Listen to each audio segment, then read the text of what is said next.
அனைவருக்கும் ஆத்ம வணக்கம். குரு பிரம்ம ஸ்ரீ நித்யானந்த சுவாமிகள் திருவடிகளே சரணம். இந்த பதிவில் நம்ம என்ன பார்க்குறோன்னா, ஆல்ரெடி இந்த குண்டலினி சக்தியை பற்றி நம்ம ஒரு 3 வீடியோஸ் போட்டிருக்கோம், சரிங்களா? இது எப்படி உருவாகுது, ரெண்டாவது இது எந்த இடத்துல இருக்குது, இது எப்படி செயல்படுது அப்படின்றது வரைக்கும் நம்ம பார்த்துருக்கோம். இப்போ நம்ம என்ன பார்க்க போகிறோன்னா, இந்த குண்டலினி சக்தியானது மேல் எழும்பும்போது என்னென்ன மாற்றங்கள் ஏற்படும், ஒரு சாதாரண மனுஷனுக்கும் குண்டலினி சக்தி மேலே ஏறுமா, மேலே ஏறுனா அது என்னென்ன மாதிரி மாற்றங்களை ஏற்படுத்தும். இப்போ இதே நம்ம இந்த தியான பயிற்சி நம்ம சொல்லி கொடுத்துருக்கோம். அந்த பயிற்சி பண்ணுறவங்களுக்கு இல்லை யோகா பயிற்சி பண்ணுறவங்களுக்கு மேலெழும்புனா அது என்ன மாற்றங்களை ஏற்படுத்தும். நிறைய பேர் சொல்லியிருக்காங்க குண்டலினி சக்தின்றது ரொம்ப ஆபத்தானது. அது உண்மையா பொய்யான்றதை நம்ம பார்க்குறோம். ரெண்டாவது அடுத்தது நம்மளுக்கு இந்த பிறவிகள் எப்படி ஏற்படுத்துது, எப்படி நம்மளுக்கு யார் பிறவி எடுக்கிறதுக்கு காரணமாக இருக்கிறது என்ன அப்படின்றத பற்றி நம்ம இப்போ எல்லாமே இந்த குண்டலினி சக்தியை தொடர்பு படுத்தி தான் இருக்க போகுது. அதனால் இந்த பதிவுன்றது ரொம்ப பெரிய பதிவாக இருக்கும். அதனால் நீங்கள் இதை தொடர்ந்து பார்த்துட்டு வாங்க. ஒன்று, நான் அது முழுசாக போடுறேன், அப்படி இல்லைன்னா உங்களுக்கு ஒரு 10 நிமிஷம் வீடியோ 15 நிமிஷம் வீடியோ அப்படின்னு சொல்லிட்டு நான் உங்களுக்கு போடுறேன். தனியாக ஒரு பிளேலிஸ்ட்டும் க்ரியேட் பண்ணுறேன். ஸோ அதை தொடர்ந்து ஃபாலோ பண்ணிட்டு வாங்க. இது உங்களுக்கு ரொம்ப உபயோகமாக இருக்கும். அந்த குண்டலினி சக்தியை எப்படி நம்ம கையாளுறது அப்படின்றது மொத்தமாகவே நாம் பார்க்க போகிறோம். இப்போ இந்த குண்டலினி சக்தின்றதை நம்ம பொதுவாக எப்படி சொல்லணும்னா, நம்ம மரண சாசனம் அப்படின்றத எழுதுறது இந்த குண்டலினி சக்தி தான், சரிங்களா? இது எப்படி நடக்குது, ஏது நடக்குது அப்படின்றத நம்ம இப்போ இந்த பதிவில் பார்க்குறோம். ஸோ உங்களுக்கு பிடிச்சிருந்தா நீங்கள் வீடியோ நிறைய பேருக்கு ஷேர் பண்ணுங்கள். இது எல்லாருக்குமே பயன்பட வேண்டிய ஒரு வீடியோ தான். அதனால் நீங்கள் உங்களுக்கு தெரிஞ்ச நண்பர்களுக்கு எல்லாருக்குமே ஷேர் பண்ணுங்கள், அவங்களும் பயன்பெறட்டும். ரெண்டாவது, இந்த குண்டலினி சக்தியை பற்றி உங்களுக்கு கேள்விகள் ஏதாவது இருந்ததுன்னா நீங்கள் கமெண்ட் பாக்ஸில் தெரிவிங்க. நான் அதுக்கேற்ற உங்களுக்கு பதிலை நான் உங்களுக்கு கொடுக்குறேன். ரெண்டாவது, இந்த உணர்வுகள், இந்த குண்டலினியோட சக்தியை நீங்கள் அனுபவிச்சிருந்தாலும் நீங்கள் கமெண்ட்டில் நீங்கள் சொல்லுங்கள், எப்படி நீங்கள் அதை கையாண்டீங்க அப்படின்னு சொல்லிட்டு நீங்கள் தாராளமாக கமெண்ட்டில் நீங்கள் பகிரலாம். சரி, வாங்க இப்போ நம்ம வீடியோக்குள்ளே போகலாம், சரிங்களா?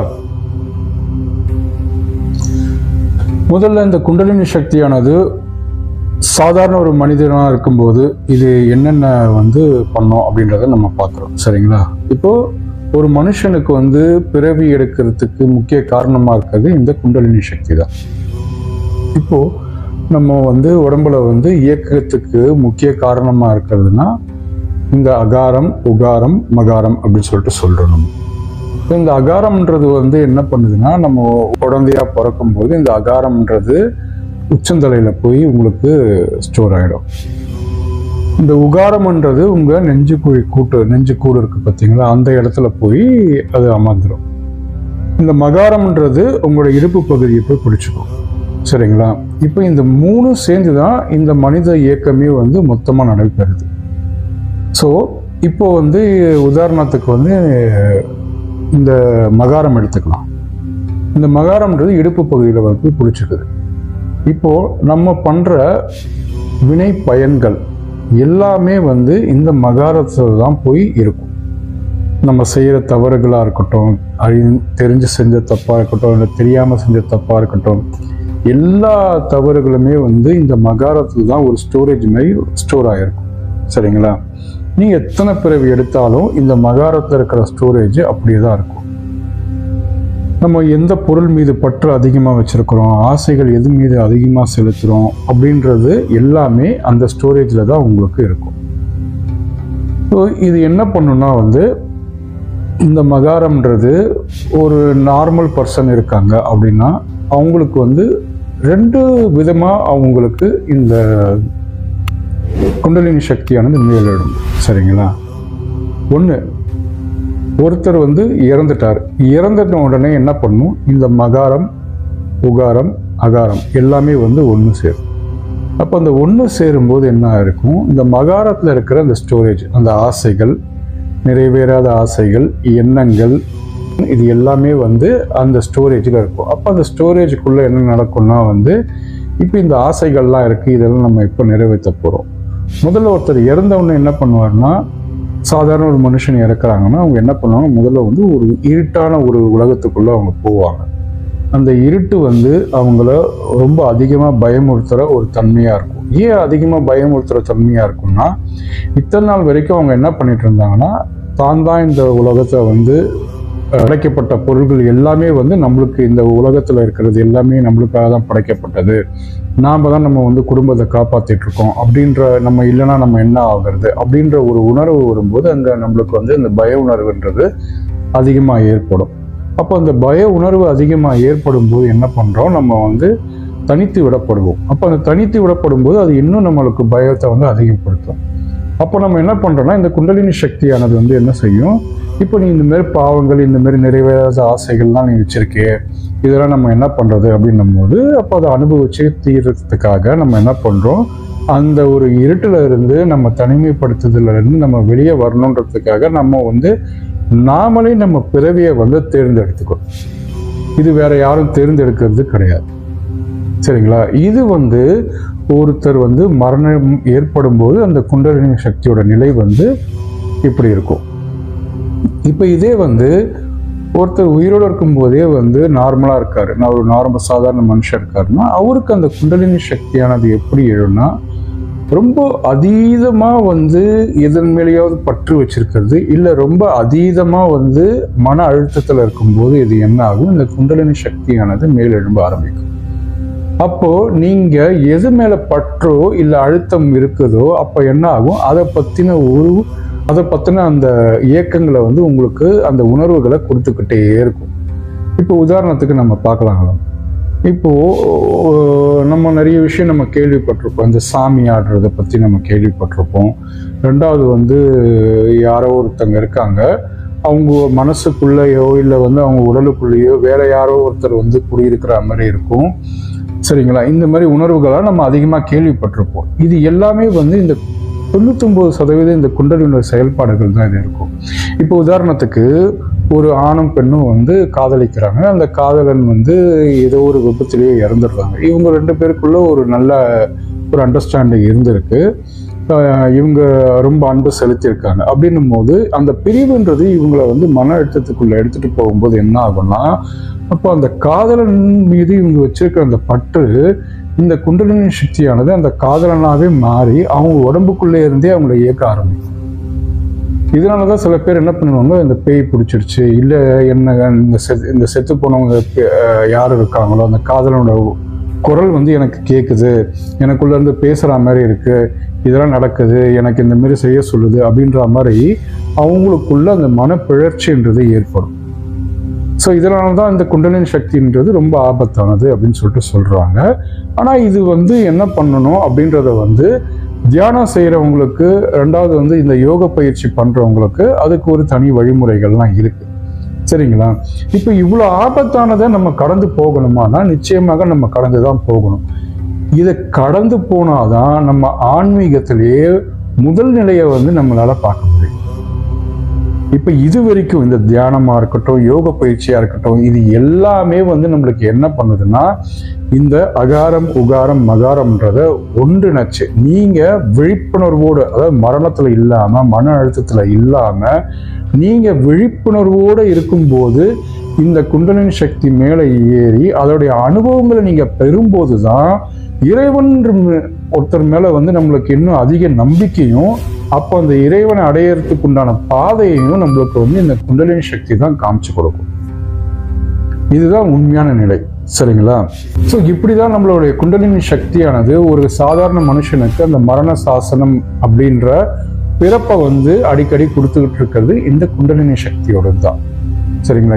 இதுல இருந்து நம்ம வந்து எப்படி வந்து மரணமில்லா பெருவாழ்வு வாழணும் அப்படின்றத நம்ம இனி பார்க்க போறோம். சரிங்களா? ஸோ இந்த மரணமில்லா பெருவாழ்வு வாழறதுக்கு நம்ம என்ன பண்ணணும் அப்படின்னா, இப்போ இந்த குண்டலினி சக்தி இருக்கு. இந்த குண்டலினி சக்தியானது தியானம் இல்லை ஏதோ ஒரு யோக பயிற்சி பண்ணிட்டு இருக்காங்க, ஒரு நல்ல குரு கிட்ட இருந்து நீங்க யோக பயிற்சியோ இல்லை வந்து தியானமோ நீங்க கத்துக்கிட்டு இருக்கீங்க, அப்படின்னும் போது இந்த குண்டலினி சக்தியை எப்படி கையாளுறது, இது உங்கள் உடம்புலையும் உங்கள் மனசளவில் என்னென்ன மாற்றங்களை ஏற்படுத்தும் அப்படின்னு நம்ம தெரிஞ்சுக்கணும். தெரிஞ்சாதான் இதை கையாளுறதுக்கு நம்மளுக்கு அது உதவியாக இருக்கும். சரிங்களா? இப்போ இந்த குண்டலினி சக்தியானது நம்ம என்ன பண்றோம், தியானத்திலேயோ யோகத்திலேயோ நம்ம என்ன பண்றோம், அதை இந்த குண்டலினி சக்தியை நம்ம மேலே எழுப்புறோம். அது மேலே எழுந்து வரும்போது என்ன ஆகும்னா உங்க உடல்ல சில மாற்றங்கள் ஏற்படும். இது எப்படி இருக்குன்னா திடீர்னு பார்த்தீங்கன்னா உங்க உடம்பு ரொம்ப சூடா இருக்கும். கொஞ்ச நேரத்திலேயே என்ன ஆகும், ரொம்ப சில்லுன்னு ஆகும். இது மாதிரி மாறி மாறி உங்களுக்கு நடந்துக்கிட்டே இருக்கும். நீங்க உங்க மூச்சை கவனிச்சீங்கன்னா முதல்ல உங்க மூச்சு சந்திரக்கரையில ஓடிட்டு இருக்கும். கொஞ்ச நேரத்துல பாத்தீங்கன்னா திடீர்னு சூரிய கரையில ஓடிட்டு இருக்கும். ஓகே, இப்போ உங்களுக்குள்ளேயே சில விதமான மாற்றங்கள் ஏற்படும். மனதளவுல என்னன்னா நிறைய மாற்றங்கள் ஏற்படும். என்ன மாற்றங்கள் ஏற்படும்னா, நீங்க ஒரு விஷயத்த செய்யணும்னு நினைப்பீங்க, ஆனா அது உங்களை செய்ய விடாது. இந்த மாதிரி உங்களுடைய மாற்றங்கள் மனதளவுல அது மாற்றத்தை ஏற்படுத்தும். ரெண்டாவது, உங்களுக்குள்ளேயே நீங்க ஒரு ஆண் தன்மையும் உணருவீங்க, ஒரு பெண் தன்மையும் உணருவீங்க. சரிங்களா? உங்களுக்குள்ளேயே இது நடக்கும். உங்களுக்குள்ளேயே ஒரு பேச்சுன்றது பேசிக்கிட்டே இருக்கும். நீங்க கேட்குற கேள்விகளுக்கு எல்லாத்துக்கும் அது விடைகள் கொடுக்குற மாதிரியே இருக்கும். ஆனா அது எல்லாமே தற்காலிகமா நடக்கிறது தான். உங்களுக்கு ஏதோ ஒரு காண கிடைக்கக்கூடாத காட்சிகள் எல்லாமே நிறைய காட்சிகள் வரும். இது எல்லாமே தற்காலிகமா நடக்கிறது தான். இது ஞானம் கிடையாது. இது நம்ம என்ன பண்ணுவோம், இந்த ஞானம் நினைச்சிட்டு நம்மளுக்கு என்ன, நம்ம கேட்குற கேள்விகளுக்கு எல்லாமே நம்மளுக்கு விடைகள் கிடைக்குது, அப்போ நம்ம ஞானம் அடைஞ்சிட்டோம் அப்படின்ற எண்ணத்துக்கு நீங்க போயிட்டீங்கன்னா அப்போ என்ன ஆகும், அது உங்களுக்கு ஆணவத்தை அதிகமா கொடுக்கும். உங்களால இந்த குண்டலினி சக்தியை கட்டுப்படுத்த முடியாது. அதனோட கட்டுப்பாட்டுல தான் நீங்க இருப்பீங்க. இது மேலே எழும்பும் போது உங்களுக்கு சித்துக்கள் நிறைய வாய்க்கப்பெறும். இந்த சித்துக்களோட நீங்க நின்னுட்டீங்கன்னா நீங்க அதுக்கு மேல ஆன்ம முன்னேற்றம் அடைய முடியாது. இதுல நம்ம என்ன பண்ணணும்னா, இந்த சித்துக்களா இருக்கட்டும், இல்ல இந்த ஞானமா இருக்கட்டும், இந்த தற்காலிகமா கிடைக்கிற ஞானமா இருக்கட்டும், இல்ல தற்காலிகமா கிடைக்கிற காட்சிகளா இருக்கட்டும், எதையுமே நீங்க மனசுல உள்வாங்கிக்காதீங்க. இது எல்லாத்தையுமே நீங்க ஒரு பார்வையாளனா இருந்து எப்படி பார்க்கணுமோ அப்படி நீங்க பாருங்க. அப்போதான் என்ன நடக்கும்னா, உங்களுக்குள்ள அந்த ஆன்ம முன்னேற்றன்றது வெகு விரைவில் நடந்து முடிக்கும். இல்லைன்னா என்ன நடக்கும்னா, நம்மளுக்கும் அந்த மனப்பிழற்சின்றது ஏற்பட செய்யும். நீங்க அந்த குண்டலினி சக்தியோட கட்டுப்பாட்டுல போயிட்டீங்கன்னா அப்ப அது சொல்ற இயக்கங்கள் தான் நம்ம செய்ய வேண்டியதா இருக்கும். நிறைய பேர் என்ன பண்ணுவாங்கன்னா, இந்த உடல்ல ஏதோ ஒரு பகுதியை அடிக்கடி அவங்க பண்ணிக்கிட்டே இருப்பாங்க. இப்போ கையை சுத்துறதோ இல்ல தலையை சுத்துறதோ இது மாதிரி என்ன பண்ணுவாங்கன்னா அடிக்கடி பண்ணிக்கிட்டே இருப்பாங்க. கேட்டா தெரியலப்பா, இது நான் பண்றது இல்லை, யாரும் எனக்கு பண்றாங்க, எனக்கு இந்த மாதிரி காட்சி தெரியுது, அந்த மாதிரி காட்சி தெரியுது. இது என்னன்னா, இது எல்லாருக்குமே நடக்க வேண்டிய விஷயங்கள் தான். ஆனா சில பேர் என்ன பண்றாங்கன்னா, இதுதான் எனக்கு ஞானம், இதுதான் எனக்கு ஆன்ம முன்னேற்றம் அப்படின்னு சொல்லிட்டு அதுல என்ன பண்ணுவாங்க, அதுல நின்றுவாங்க. இப்ப இந்த குண்டலின் சக்தியானது இதையே இந்த மாதிரி பண்ணுதான், உங்க உடம்புல இருக்கிற இந்த 72,000 நாடிகளையும் அது சுத்தப்படுத்தும். இது ஒரு தூய்மை செய்யற ஒரு பணியை தான் இந்த குண்டலினி சக்தி முதல்ல நம்மளுக்கு பண்ணும். ஸோ மனதளவிலையும் உடல் அளவிலையும் நாம ஆன்ம முன்னேற்றத்துக்கு, அந்த இறைவனை அடையறதுக்கு அந்த குண்டலினி சக்தியானது முதல்ல நம்ம மனதையும் நம்மளுடைய உடலையும் அது முதல்ல தூய்மைப்படுத்தும். இப்ப இந்த 72,000 நாடிகள்ல எங்கெங்கெல்லாம் உங்களுக்கு இந்த அடைப்பு இருக்கு, இல்ல பிரச்சனைகள் இருக்கோ, அது எல்லாத்தையும் என்ன பண்ணும், இந்த குண்டலினி போய் சரி செய்யும். அந்த உணர்வுகளை நீங்க பிராக்டிக்கலாவே உணர முடியும். அது எங்க இருக்கு, என்ன மாதிரி பண்ணுது, உங்க உடம்புலயே விதவிதமான சத்தங்கள் கேட்கும். இப்போ ஒரு வெடி வெடிச்சா எப்படி சத்தம் கேட்குமோ அந்த மாதிரி உங்க மண்டைக்குள்ளையோ இல்ல கையிலையோ இல்ல ஷோல்டர்லையோ இந்த மாதிரி எங்கெங்கெல்லாம் நம்மளுக்கு அந்த அடைப்பு இருக்கோ அந்த இடத்துல போய் இந்த குண்டலினி அந்த அடைப்பை ரிலீஸ் செய்யும் போது என்ன நடக்கும்னா, இந்த சத்தங்கள் கேட்டுக்கிட்டே நம்மளுக்கு இருக்கும். இது எல்லாமே நடக்கும். இப்போ அப்போ என்ன பண்ணுவாங்க, இப்போ இது ஒரு காலத்துல நம்மளுக்கு நின்றுதான் ஆகும். இது உங்களோட வினை பயனையும் உங்களுடைய ஆன்ம முன்னேற்றத்தையும் நீங்க செய்யற அந்த பயிற்சியும் பொறுத்து இது எவ்வளவு நாள்ல முடியும் இல்லை எவ்வளவு வருஷங்கள்ல முடியும்ன்றது உங்க கையில தான் இருக்கு. இந்த குண்டலினி சக்தியை யாராலையுமே எழுப்ப முடியாது. அந்த தனிப்பட்ட நபர் முயற்சியும் பயிற்சியினால மட்டும்தான் இந்த குண்டலினி சக்தியை மேலெழுப்ப முடியுமே தவிர வேற யாராலையுமே மேலெழுப்ப முடியாது. ஞானிகள் சித்தர்கள் மட்டும் இதுக்கு விதிவிலக்கு. அவங்க ஒரு பார்வை பார்த்தாலே போதும் நம்மளுடைய குண்டலினி சக்தியானது தன்னால மேல எழுப்பிடும். மற்ற யாராலையுமே இந்த குண்டலினி சக்தியை அவங்களோட சொந்த முயற்சியின் மூலமா தான் இந்த குண்டலினி சக்தியை மேல் எழுப்ப முடியும். ஸோ இப்போ இவ்வளோ ஆபத்துகள் நிறைஞ்சிருக்கு, சரிங்களா? இப்போ இது உணர்வு ரீதியா நம்மளுக்கு என்ன பண்ணும்னா, நீங்க சேர்த்து வச்சிருந்த அந்த வினை பயனை ஒன்னொன்னா உங்களுக்கு எடுத்து கொடுக்கும். நீ இது பண்ணிருக்கியே, நீ இப்ப என்ன பண்ண போற, நீ இந்த பாவம் பண்ணிருக்கியே, நீ என்ன பண்ண போற. அதாவது ஒருத்தர் மரணம் அடைஞ்சதுக்கு அப்புறம் என்ன நடக்குதோ அதை நாம என்ன பண்றோம், விழிப்புணர்வு நிலையிலே நாம அதை அனுபவிக்கிறோம். அதுக்கு தான் நாம இந்த தியானம் பண்றோம். இப்ப இந்த தியானமோ யோக பயிற்சியோ நாம பண்ணும்போது அப்ப நம்மளுக்கு அந்த விழிப்புணர்வு நிலையில இருக்கிறதுக்கு நம்மளுக்கு எது உணர்வு தான் நம்மளுடைய மூச்சு. அந்த மூச்சானது எப்பவுமே நம்ம என்ன பண்ணிருக்கோம்னா அக்னி கலையில எப்பவுமே வச்சிருக்கோம், சரிங்களா? இந்த அக்னி கலையில வச்சிருந்தாதான் அப்ப அந்த மூச்சானது என்ன பண்ணும், நம்மள விழிப்புணர்வோட வச்சிருக்கோம். இது என்னன்னா ஒரு மரண அனுபவம் நம்மளுக்கு முதல்ல குண்டலினி கத்துக் கொடுக்கும். ஒரு மரணம் என்றது எப்படி ஏற்படுது அப்படின்றத முதல்ல நம்மளுக்கு கத்துக் கொடுக்கும். அப்போதான் நாம விருப்பப்படுற அந்த சமாதி நிலையா இருக்கட்டும், இல்ல இறைவனை சேர்ற அந்த நிலையா இருக்கட்டும், இப்படி நம்ம மரணம் இல்லா பெருவாழ்வு நிலையா இருக்கட்டும், எந்த நிலையை நம்ம அதிகமா வச்சிருக்கோமோ அந்த உணர்வுகளை இப்ப இந்த குண்டலினி சக்தின்றது உங்களுக்கு தற்காலிகமாக கொடுக்கும்.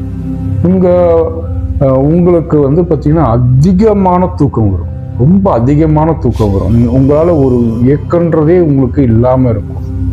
நீங்க ஒரு தியானத்துல அந்த டைம்ல உட்கார்ந்து உங்களுக்கு எவ்வளவு நேரம் நீங்க தியானம் பண்ணீங்கன்றதே உங்களுக்கு தெரியாம இருக்கும்.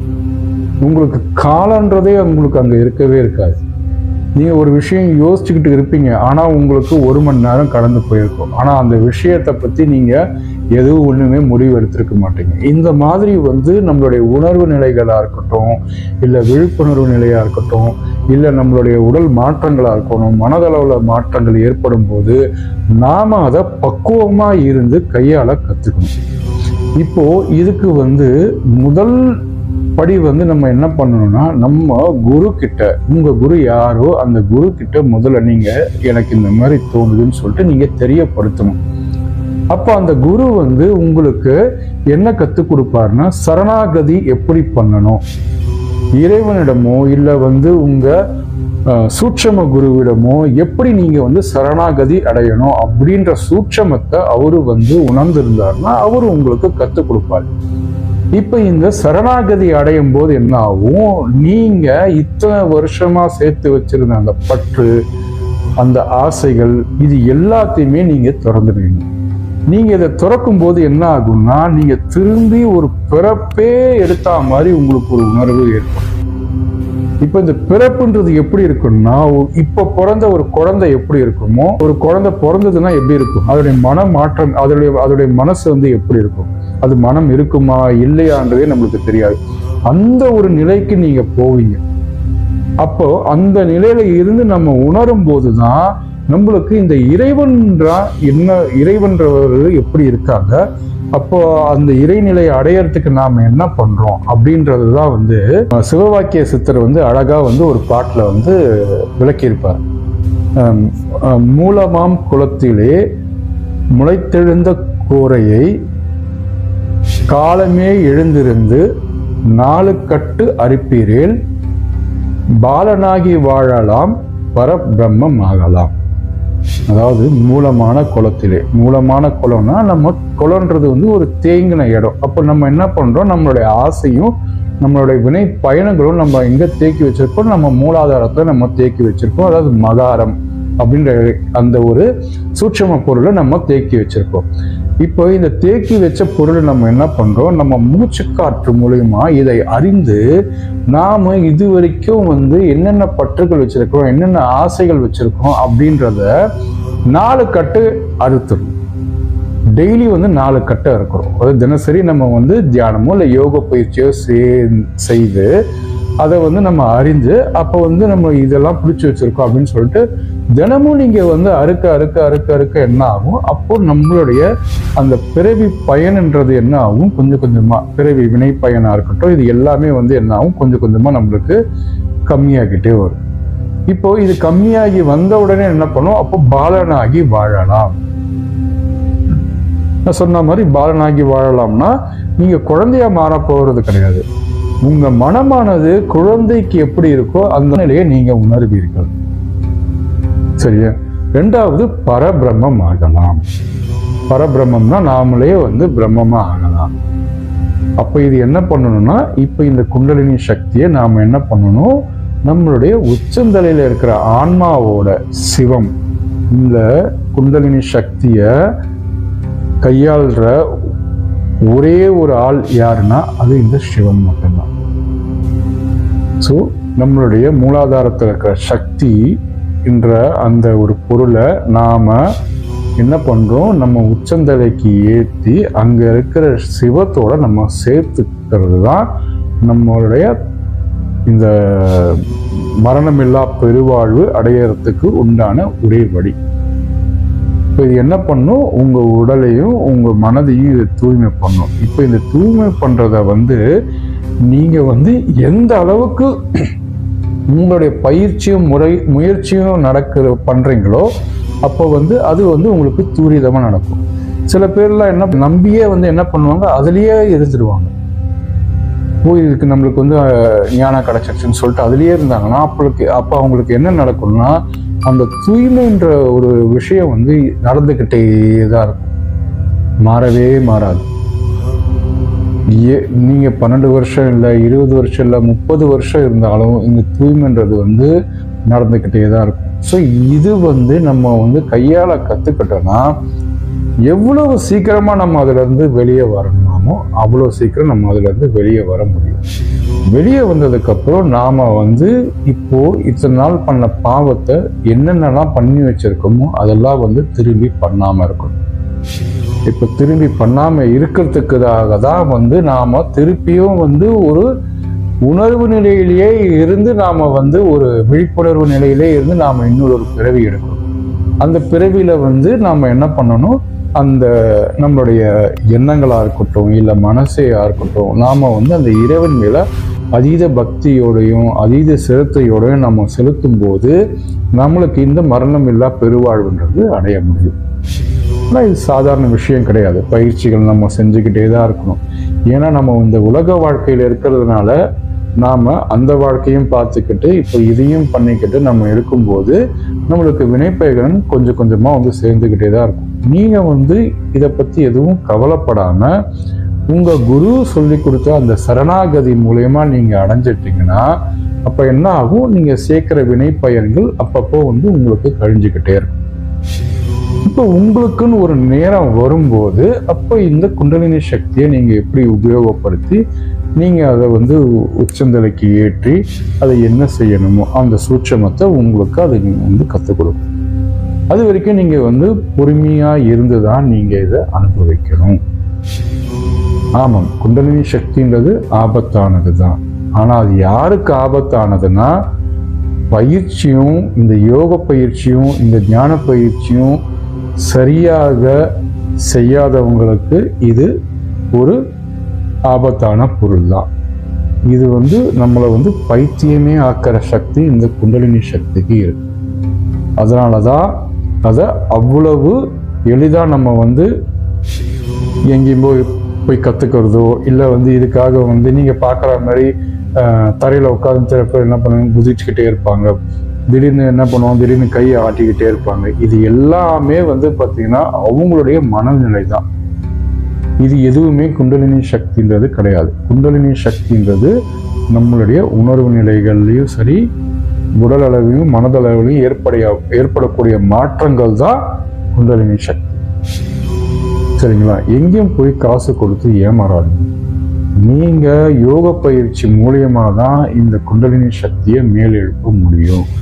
இதுதான் உங்களுக்கு இருக்கிற ரொம்ப என்ன சொல்றது, ஒரு சேஃபான ஒரு நல்ல முறையில நீங்க குண்டலினி சக்தியை கையாளனா இந்த யோக பயிற்சி மூலியமா தான் பண்ண முடியும். இந்த யோக பயிற்சி மூலியமா பண்ணாத நம்மளுக்கு மாற்றங்கள் ஏற்படும். அந்த மாற்றத்துல அந்த மாயைக்குள்ள போய் நம்ம சிக்கிட்டோம்னா அது வர்றது ரொம்ப கஷ்டமா இருக்கும். ஏன்னா அதோட கண்ட்ரோல்ல நீங்க இருப்பீங்க, உங்க கண்ட்ரோல்ல அது இருக்காது. சரிங்களா? இப்படி இருக்கிற சக்தி நிலையை நாம அதை ஆற்றலா மாத்தி நம்ம மேலே எடுத்துக்கிட்டு போகும்போது அது சூட்சமத்தை நம்மளுக்கு எல்லாமே சொல்லி கொடுக்கணும். அப்பதான் அந்த ஞான நிலையை நாம எட்ட முடியும். இப்போ ஞானிகளுக்கு இது என்ன பண்ணும்னா, பிறந்த உடனே அந்த குண்டலினி சக்தியானது அவங்களுக்கு மேல் எழும்பு 6 வயசுலயோ 8 வயசுலயோ நம்ம நிறைய பேரை கேள்விப்பட்டிருக்கோம். இப்போ உதாரணத்துக்கு ரமணர் மகரிஷியா இருக்கட்டும், இல்லை திருஞான சம்பந்தராக இருக்கட்டும், இவங்க எல்லாருக்குமே அந்த 8 வயசு 9 வயசு 10 வயசுலயே இந்த குண்டலினி சக்தியானது மேல் எழும்பிடும். ஏன்னா அவங்க அதுக்கு முன்னாடி இருந்த பிறவிலேயே அந்த நிலையை அடைஞ்சிருப்பாங்க. அவங்களுடைய எண்ணங்கள், மனது எல்லாமே அந்த இறைநிலையில ஒரு நிலையில இருந்து அந்த இறைவனை அடையணும் அப்படின்ற ஒரு நிலையில இருந்ததுனால அடுத்த பிறவி எடுக்கும் போது அவங்களுக்கு என்ன ஆகும், இந்த 8 வயசுலயே அவங்களுக்கு அந்த ஞானம்ன்றது அவங்களுக்கு வாய்க்கப்பெறும். அப்போ அவங்க என்ன பண்றாங்கன்னா, அவங்க அந்த இறைநிலையை இன்னும் செலுத்த ஆரம்பிப்பாங்க. இப்போ உதாரணத்துக்கு நம்ம சில சின்ன குழந்தைகள்லாம் நம்ம பார்த்துருக்கோம். சரிங்களா? சில பேர் இந்த 3 வயசுலயே இப்பெல்லாம் 3 வயசுலயே நிறைய செஸ் எல்லாம் ஆடுறாங்க. இப்போ இல்லைன்னா சில பேர் என்ன பண்ணுவாங்க, இந்த 2 வயசுல 3 வயசுல திருக்குறள்ல 1330 பாடல்களையும் அவங்க படிப்பாங்க. சரிங்களா? இல்ல ஏதாவது ஒரு துறையை பத்தி அவங்களுக்கு அதீத அறிவு இருக்கும். இது எல்லாமே யாரு கொடுக்கறதுன்னா இந்த குண்டலினி சக்தி தான் கொடுக்குறது. அப்ப அந்த குண்டலினி சக்தியில இருக்கிற அந்த ஸ்டோரேஜ்ல இருக்கிற எல்லா விஷயங்களுமே அது எடுத்து கொடுக்கறதுனாலதான் அது என்ன பண்ணுது, நம்மளால அந்த குழந்தை அந்த ஒரு துறையில இயக்கம் பெறுது, இல்ல அதுல நிபுணத்துவம் பெறலாம். இதெல்லாம் தான் நம்மளுக்கு இறைவன் உணர்த்தக்கூடிய விஷயங்கள். இது இருக்கு, நாம தான் உணராம இருக்கோம். நாம இது உணராம இருந்துகிட்டு ஏதோ ஒரு குண்டலினி சக்தினா ஓகே இது மேலே ஏறிடுச்சுன்னா நம்ம ஞானம் பெறலாம் அப்படின்ற ஒரு எண்ணத்தோட நம்ம இருக்கோம். உங்களோட எண்ணங்கள் சரியாகத்தான் உள்ளது, ஆனா நாம அதுக்கு உண்டான பயிற்சிகள் சரியா பண்றோமா, அதுதான் ஒரு பெரிய கேள்விக்குறி. இப்ப இந்த பயிற்சிகளை எடுத்து நீங்க நல்ல நிலையை அடைஞ்சீங்கன்னா அப்போ உங்களுக்கு இந்த குண்டலினி சக்தியானது உங்களுக்கு ஞான நிலையில இருக்கும். கமெண்ட் பண்ணுங்க, நீங்க இந்த உணர்வுகள்லாம் நீங்க அனுபவிச்சிருக்கீங்களா, இல்ல உங்களுக்கு இந்த உணர்வுகள்லாம் ஏற்பட்டிருக்கா, இதை எப்படி கையாளணும் அப்படின்னா நீங்க நம்ம கிட்ட இருந்து இந்த சிவசூத்திர யோக பயிற்சியில நீங்க பாடசாலையில படிச்சு நீங்க இந்த யோக முறையை கத்துக்கிட்டீங்கன்னா அது உங்களுக்கு இந்த குண்டலினி சக்தியை கையாளுறதுக்கு உதவியா இருக்கும்.